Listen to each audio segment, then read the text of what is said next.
Good afternoon, Subcommittee 5. General laws will come to order. We're going to go ahead and let some of the senators know that their bills are up and if they would like the pleasure of however that disposition is. If you would go ahead and take the roll, and then we're going to go at ease.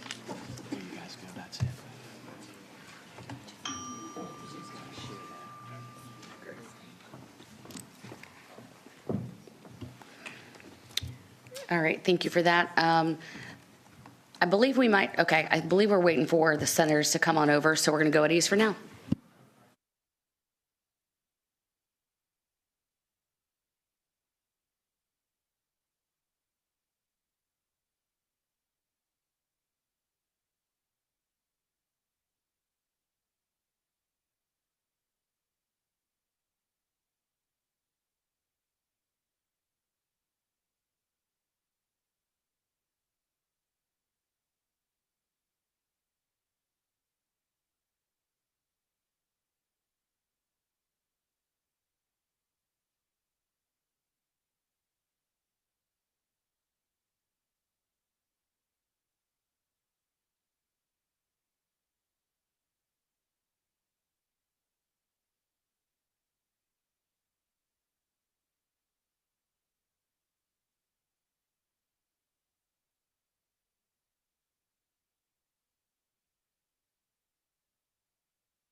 All right, we'll get back to it. We have our first senator up. We have Senator McClellan. Okay. Good afternoon. I have Senate Bill 1330, which is similar to a bill that you saw. I have a line amendment that I hope will make it more palatable. I believe, yeah. All right, can I get a motion to accept the line amendment? All right, if you can explain what, or staff explain what the line amendment does. Yes, Madam Chair. On line 92, after section period, insert, however, a landlord who owns fewer than 20 rental dwelling units in the Commonwealth may substitute a 5-day period for any 14-day period required by this subsection. And on line 222, after section period, we're going to insert the same exact language. So basically, Madam Chair, what the amendment does is limit the 14-day pay or quit time period to landlords with 20 or more units, and then anyone under 20 units would stay at the 5 days. And the reason for that is that we have found, particularly in the city of Richmond, it tends to be the larger landlords with multiple units that tend to use evictions as a means of collections. But I think you've heard the bill. This is basically to give people one more pay period before they are evicted once they receive notice. Thank you, Senator McClellan. Do we have any questions of the committee? Seeing none, we will take support in support of Senate Bill 1330. Good afternoon, members of the committee. We want to thank the senator for bringing this bill. I'm an attorney at the Legal Aid Justice Center, and we represent tenants across Central Virginia and in Northern Virginia facing eviction, and this is a crucial bill to help them avoid eviction. Most evictions are for non-payment of rent, and giving someone a whole pay period to catch up on that rent before they're sued is integral. And I think especially this bill targeted at bigger landlords would be really crucial to lowering the eviction dockets. Even in Albemarle, which is not one of the higher eviction jurisdictions, I was at a docket call with 30 people from one apartment complex on the docket. So that apartment has hundreds of apartments, and those people are all facing eviction at the same time. This bill would have given them that extra time period to get caught up on their rent before those cases were in court. So we support the bill.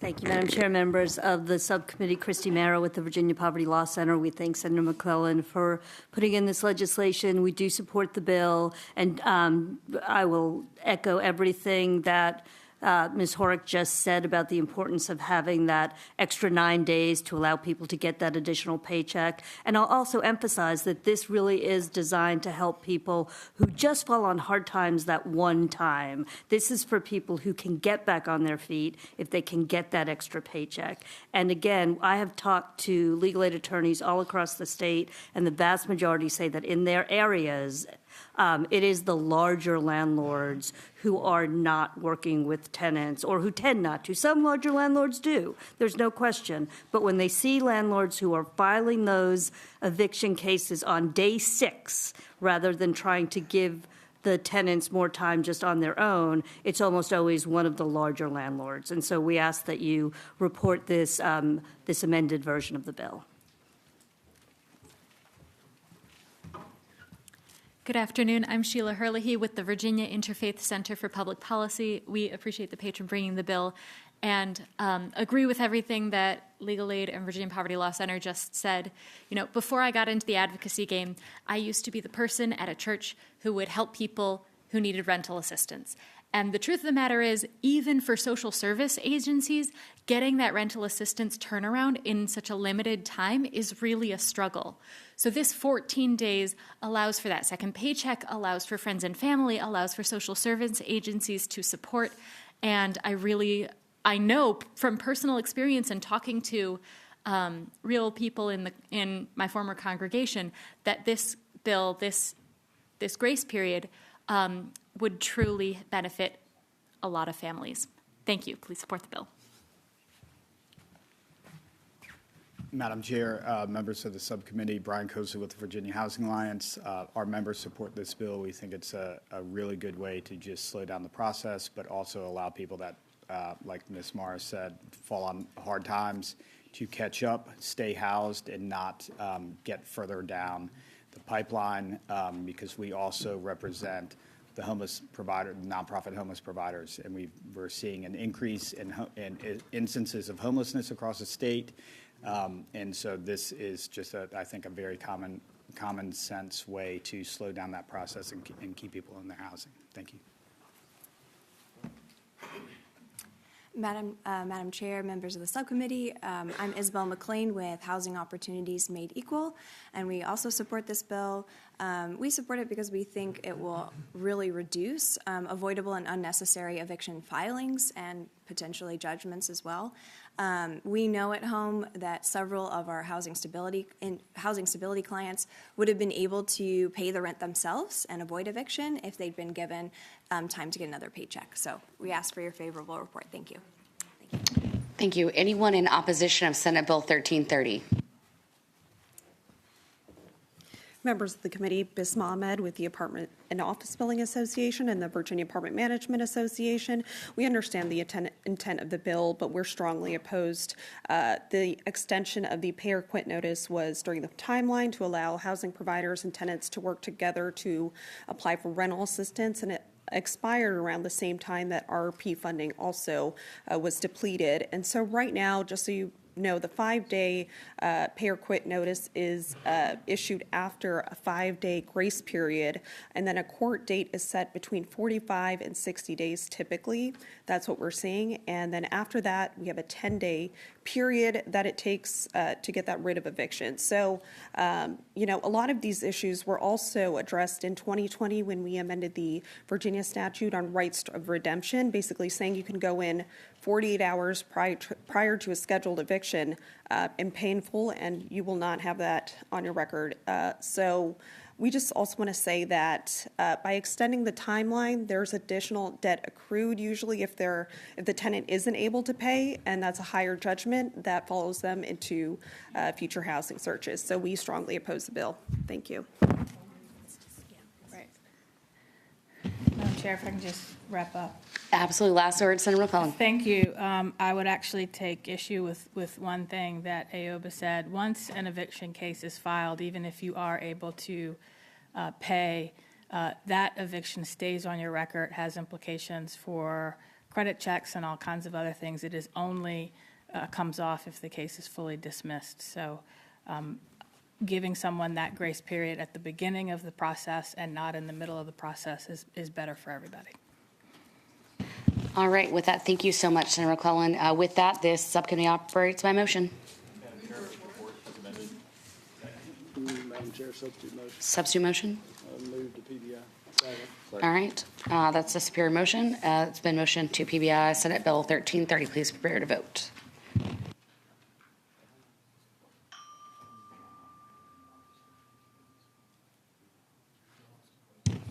Thank you, Senator McClellan. And you know what the good news is? What? I think you're going to like a bigger building, so. That is good news. Thank you. I thought you were going to tell me that you were going to bring it back. All right, next up, we're going to go ahead and take, we've notified Senator Morrissey's office, correct? And we haven't heard back? Okay. All right, we'll do Senate Bill 1108. Senator Ruff? Do we have a pinch hitter on this bill?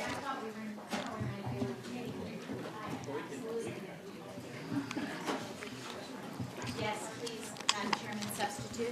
Absolutely. All right, let's go ahead and move the substitute before us. All right, all those in favor?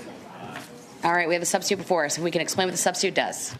The substitute actually basically puts a warning label on kratom products for anyone 21 and younger. It's not approved by the FDA, may be dangerous to your health. And I mean, we have people that can speak to the substitute because they really did the work on pulling it together. And it also creates a study group to look a little more closely at kratom in general. I think we have a lot of people here that would love to weigh in a little bit on the value of kratom in addiction, in decreasing dependency and making it easier to overcome addiction and treatment.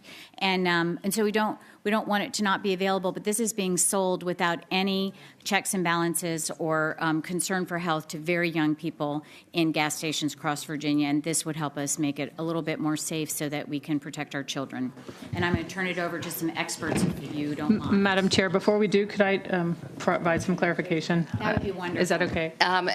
First, we'll start with questions of the subcommittee. Well, it says, I'm sorry. Yeah, I'm sorry. I just wanted to clarify that because we gave Senator Donovan this very quickly, so I just wanted to make sure that I was clear. So what the substitute does is, first, it cannot be sold to people that are 21 years of age unless you're 21 years of age. Second, it provides a specific warning label. And then we defined it very narrowly. Lastly, although it's not in the language before, what we're going to ask is that we send a letter so that the VDH can collect some data on outcomes. And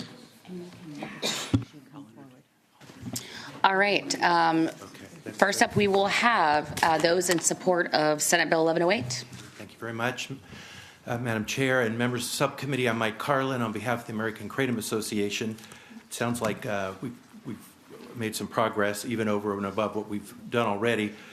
So I'm just going to move out of the way and turn it over to the folks behind me. The first person would be Mac Haddow, Mr. Mac Haddow, the Senior Fellow at the American Kratom Institute. These will be very brief statements, but we actually have some witnesses here who actually have had some good stories in using kratom, and they'll be very, very quick. And for those testifying, so we say that brevity is an art form, so we're going to support and opposition 5 minutes total on each side.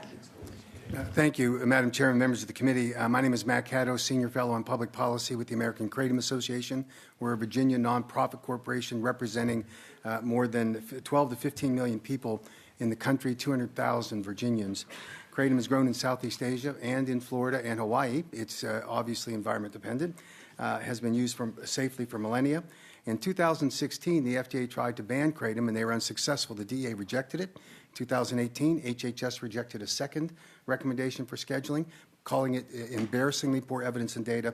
And in 2021, the Expert Committee on Drug Dependence rejected a recommendation for scheduling. 12 independent international experts that did so. Today, the only problem is we have adulterated kratom products, which accounts for deaths. And you hear about these deaths associated with kratom. It is because of the adulterated products. That's been confirmed by the Centers for Disease Control and multiple other agencies.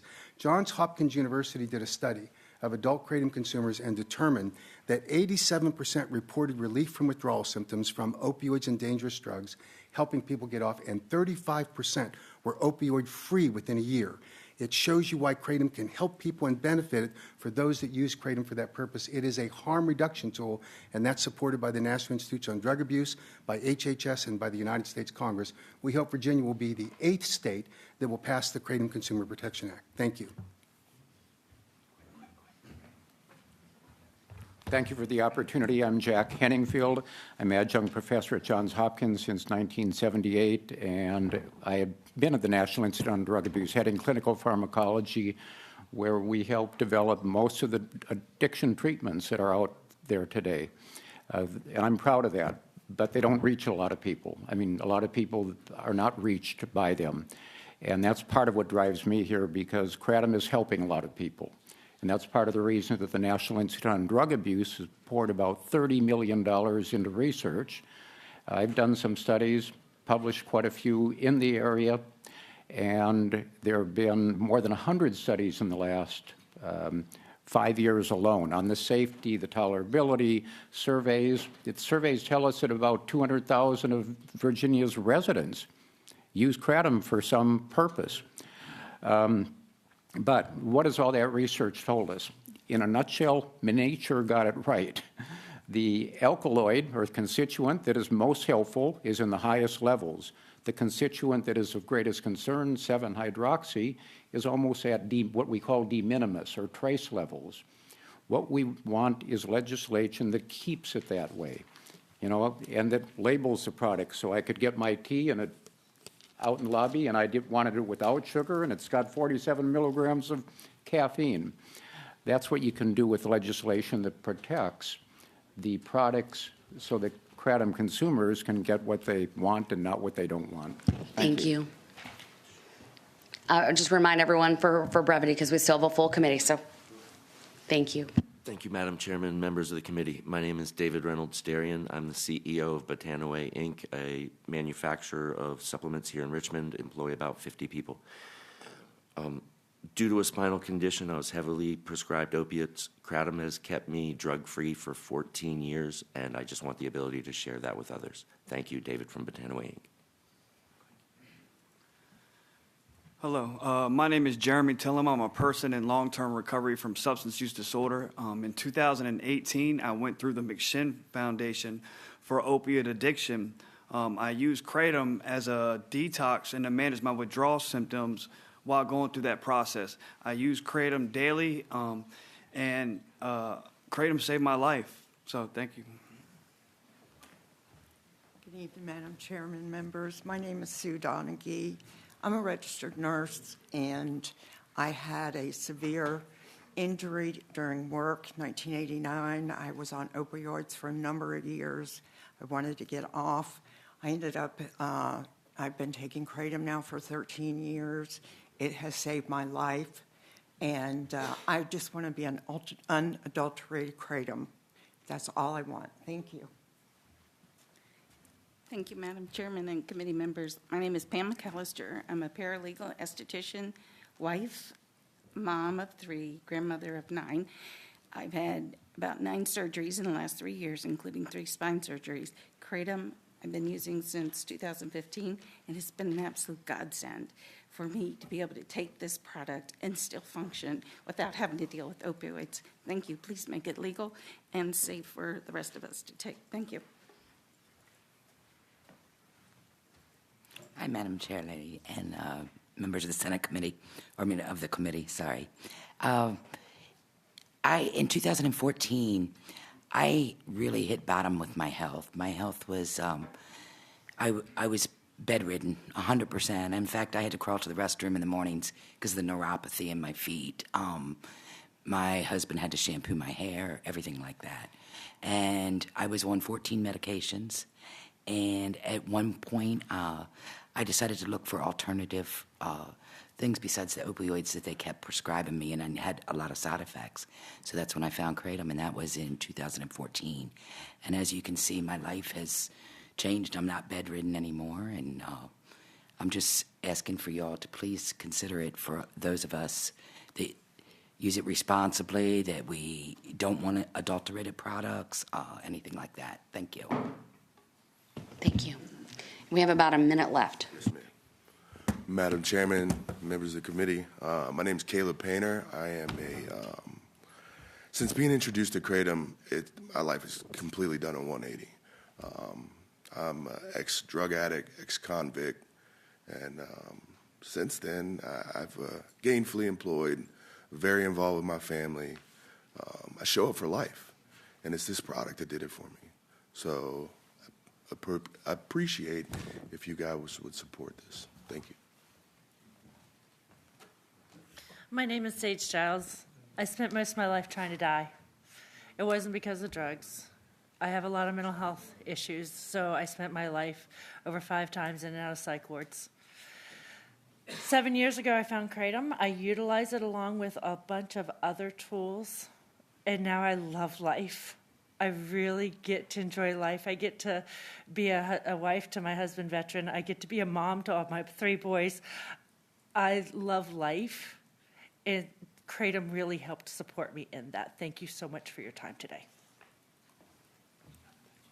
Matt Penk with the American Kratom Association. I thank you all so much for all the time that you've spent with us on this issue, and I can't thank you all enough for really keeping a focus on what we're trying to prevent, which is this.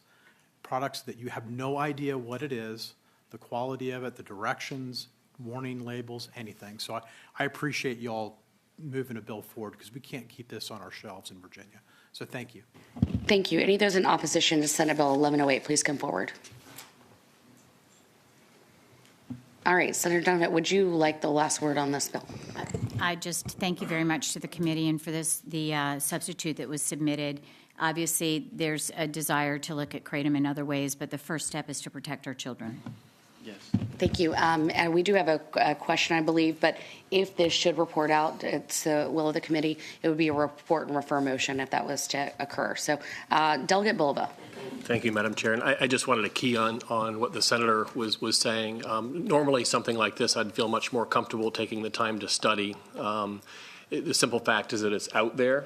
And so, I want to make sure that at the very least, we're ensuring that people under 21 can't get a hold of it. And this is a very modest step towards that. And in the same way, and I appreciate the testimony, just like anything, whether you're talking about cigarettes, whether you're talking about alcohol, there are health risks. And so we want to make sure that people are aware of that. And then I think the last thing that I wanted to make clear, and I think this bill does it, is this is not in any way, shape, or form an endorsement on behalf of the General Assembly. And I think the substitute we've put together walks that narrow line. And so with that, Madam Chair, at the appropriate time, I have an motion. All right. I guess now would be appropriate time. I don't see any other questions. Madam Chair, I would move to report the substitute and re-refer to appropriations.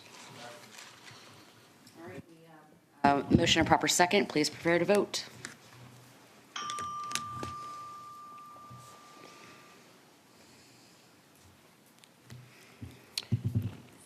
All right, Senator Donovan, you can let Senator Ruff know that reported out 8-0. Great pinch hitting baseball is your next calling. Thank you so much, Madam Chairman.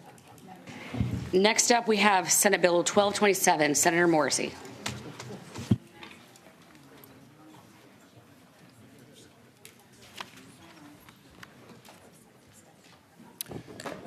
Good evening, Madam Chair, members of the committee. Senate Bill 1227 is a modest attempt to revise laws involving occupational licensure for people with a criminal record. The empirical evidence shows that the most important thing that can be done to prevent recidivists is that they have a job. If they don't have a job, you can almost guarantee that if they come out of jail or if they're going to go back. My bill is a narrower version of one that passed the Senate last year, 40-0, and it's narrow in the following ways. This bill recognizes that individuals struggle to navigate certain hurdles when they have a criminal record. They navigate to get a job, they try, they get stopped, and they don't get employed, and they become recidivists. What this bill does, it does 5 things. Number one, it ensures that the Occupational Licensing Board do not deny an applicant access to a licensed profession simply because of an old, non-sexual misdemeanor, if the person has remained completely and entirely infraction-free for 3 years.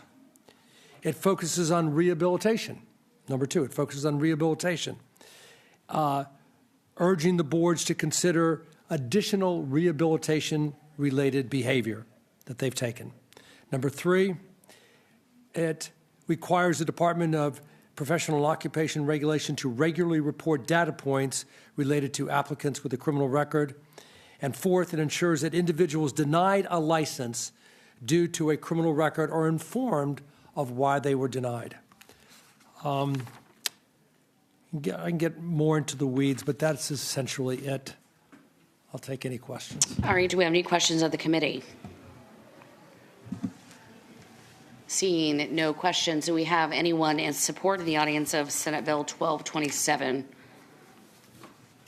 Do we have anyone in opposition to Senate Bill 1227? Oh, we do have is that a question? Yeah, I did have a question. All right. Delegate Walker. Okay, thank you. Senator, let me ask you this. I know in some of the apprenticeship trades, for licensures, whether it's cosmetologists, barbers, and things like that, that if they have had convictions in times past, and I don't know, maybe Deepore could answer that, how would this impact them as far as trying to go get their license, to go into a beauty salon or open a beauty salon, if they've had prior convictions? Well, thank you for that question. If you look under lines 34 and at SEC, it shows that a person cannot be refused a license for a D4 occupation solely because of a prior criminal conviction. And what it does is the regulatory board will complete an individual assessment of the individual's criminal record. It's not that they don't consider it. They will look at the criminal record, the current circumstances, what the person has done to rehabilitate themselves, and decide based on what this person has done. Took a barbering course, has been infraction-free for 7 years, hasn't gotten any trouble. Do we want to give this person a barbering or cosmetology license? So please do not think that this in any way, shape, or form overlooks a prior conviction. Thank you, Delegate Walker. I do have a question of Deepore. Is Deepore here? I have a question. I don't know the answer to this. How many people would you say would this have been affected in the past year or two? I mean, how many would you say that is? How many be rejected? How many licensures? I don't know how many you approve a year, but. So we've worked with Prisoner Fellowship there was a reenactment clause on last year's bill, and we have worked very closely with them over the past year trying to get the bill in a better posture. So we do know a lot about the 54.1204, the code section we're referencing. I apologize, I'm not going to have them written down at the exact moment, but there are approximately 30,000 applications a year, and it was less than 10 that we denied in that year. So the 54.1204 that the Commonwealth has, which is what we've been applying and what this bill amends or makes changes to, is what we currently use. Thank you for answering that. Wow, you guys are on top of it. Can I follow up on that? Delegate Krusek, yes. Do you mind coming back to the podium? Thank you, Madam Chair.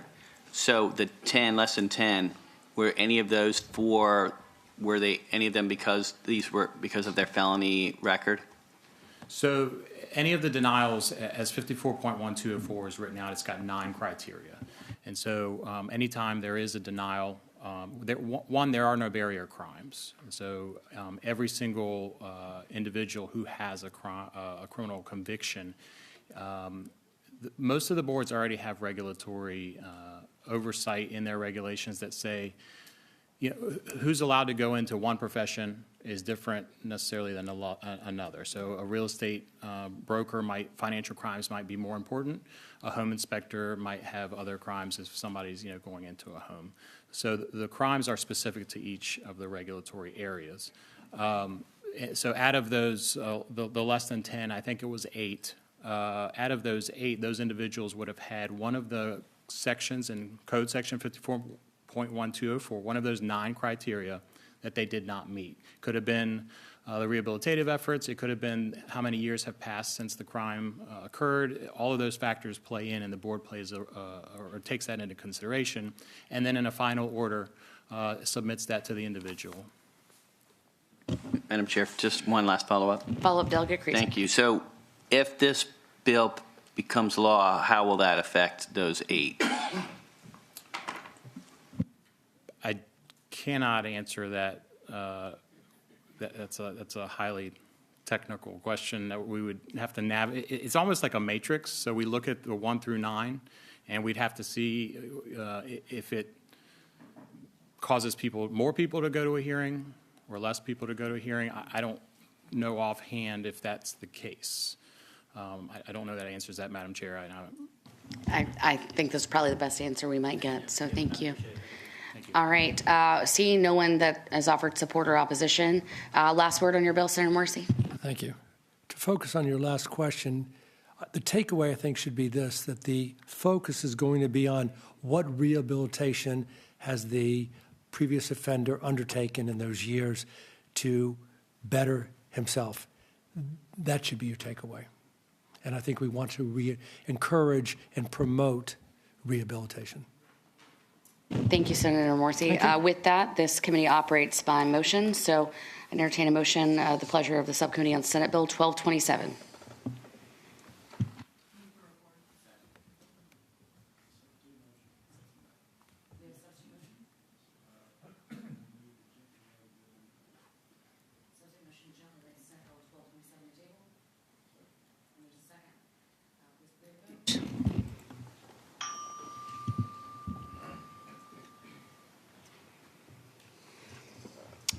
All right. Thank you, Senator Morrissey. That bill's been laid on the table by a vote of 5-2. Okay, thank you so much. With that, Subcommittee 5 shall rise.